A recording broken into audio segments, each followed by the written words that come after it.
Picture an aquatics center that held 15,000 spectators on the night that Michael Phelps swam his final Olympic race. Floodlit pool, roaring crowd, one of the greatest careers in the history of sport drawing to a close in front of the world's cameras. Now picture the same building a year later, roof panels missing, water drained from the pools, graffiti on the walls of the changing rooms, tiles coming loose from surfaces that had been installed specifically for an event that lasted 16 days. This is Rio de Janeiro, August 2016. And the story of what the Brazilian city built for the Olympics and what it was left with afterward is one of the most discussed, most photographed, and most contested legacies in the modern history of the Games. But the real story of Rio 2016 isn't the abandoned venues. As striking as those images are, it's the question that those venues raise about what the Olympics are actually for and who they are actually for when they arrive in a city where millions of people still lack reliable access to clean water, sanitation, and basic public services. That question was never fully answered before the Games began. It has not been answered since. When Rio de Janeiro was awarded the 2016 Summer Olympics in October 2009, the announcement was met with scenes of extraordinary celebration. On Copacabana Beach, Brazilian President Luiz Inácio Lula da Silva wept openly after the decision was read out. Brazil was at that moment riding an economic wave. Commodity prices were high, the middle class was growing, and the country had just been named one of the fastest-growing major economies on Earth. The Games felt like a confirmation of Brazil's arrival, a complement to the Football World Cup that the country would also host in 2014, a double declaration that South America's largest nation had taken its place on the global stage. The total cost of delivering those Games is difficult to state with precision because different accounts include different elements. Venue construction, infrastructure, security, and broader urban investment are counted differently by different sources. Estimates in the range of $13 to $15 billion are commonly cited, though some analyses place the figure higher. Whatever the exact number, it was an enormous commitment from a country that, by the time the Olympic flame was lit in August 2016, was in the middle of its worst economic recession in decades. The timing matters. Between the euphoric scenes on Copacabana in 2009 and the opening ceremony at the Maracana in 2016, Brazil's economic and political situation had transformed almost entirely. The commodity boom had ended, growth had stalled and then reversed. President Dilma Rousseff, who had succeeded Lula and who presided over the Games preparations, was in the middle of an impeachment process that would remove her from office just days before the opening ceremony.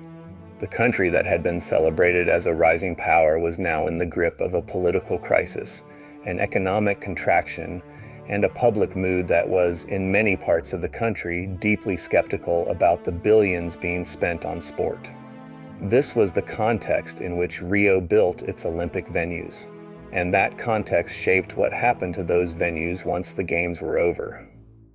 The Olympic Park in Barra da Tijuca, an area of western Rio that had been selected as the main hub for the Games, was built largely from scratch.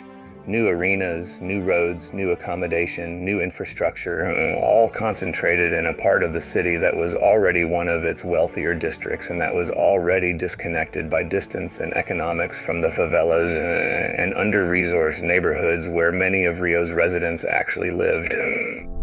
The plan, as with most Olympic host cities, was that the venues would find second lives after the Games. Some would be converted, some would be handed over to community use, some would form the basis of a long-term sports hub that would benefit the city for decades. What followed was more complicated. Several of the venues built for events that had little ongoing Brazilian following, the shooting center, the equestrian facility, arenas built for sports with no significant professional infrastructure in the country, were reported in the years after the Games to be in poor condition, underused, or inaccessible. The Deodoro cluster, which had hosted a range of Olympic sports in a military area on the outskirts of the city, was intended to be converted into a public park following the Games. Multiple reports from the years after 2016 described the conversion as incomplete and the facilities as largely unused. The Olympic Village, a complex of residential towers in Barra da Tijuca, intended to house the athletes during the Games and then be sold as private apartments afterward, went through a difficult transition.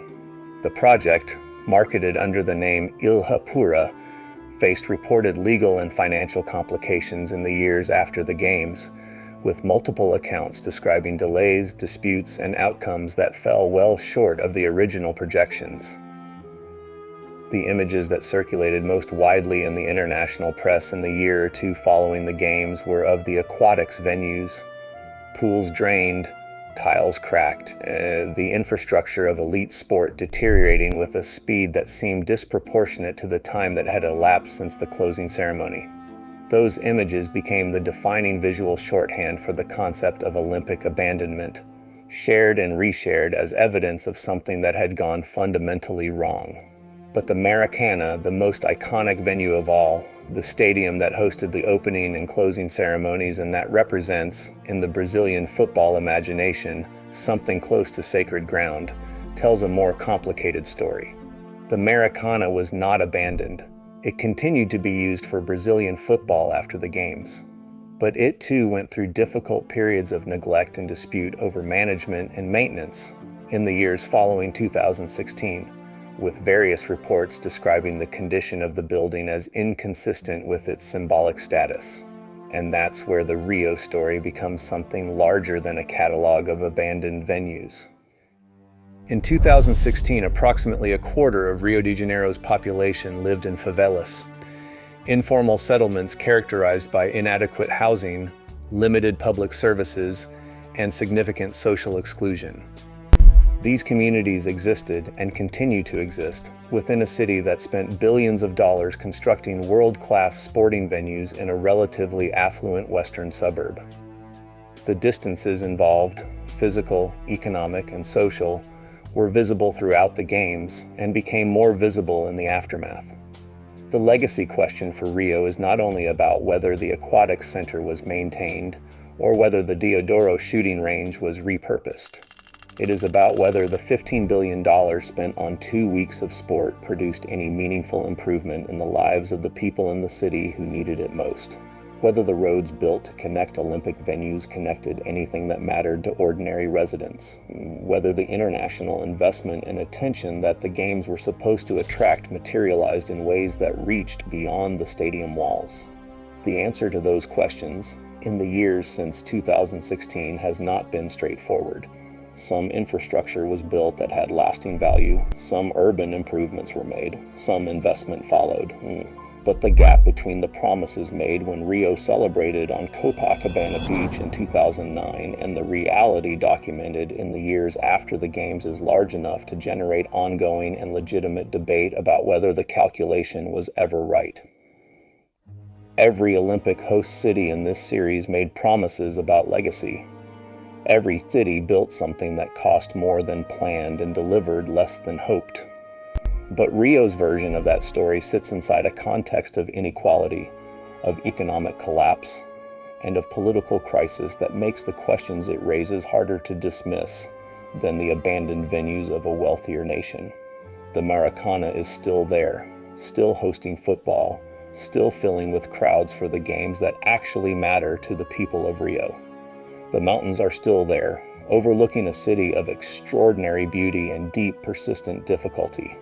For 16 days in August 2016, this was the center of the world's attention. The performances were real. The competition was genuine. The flame burned over a city that had spent years and billions preparing for this moment.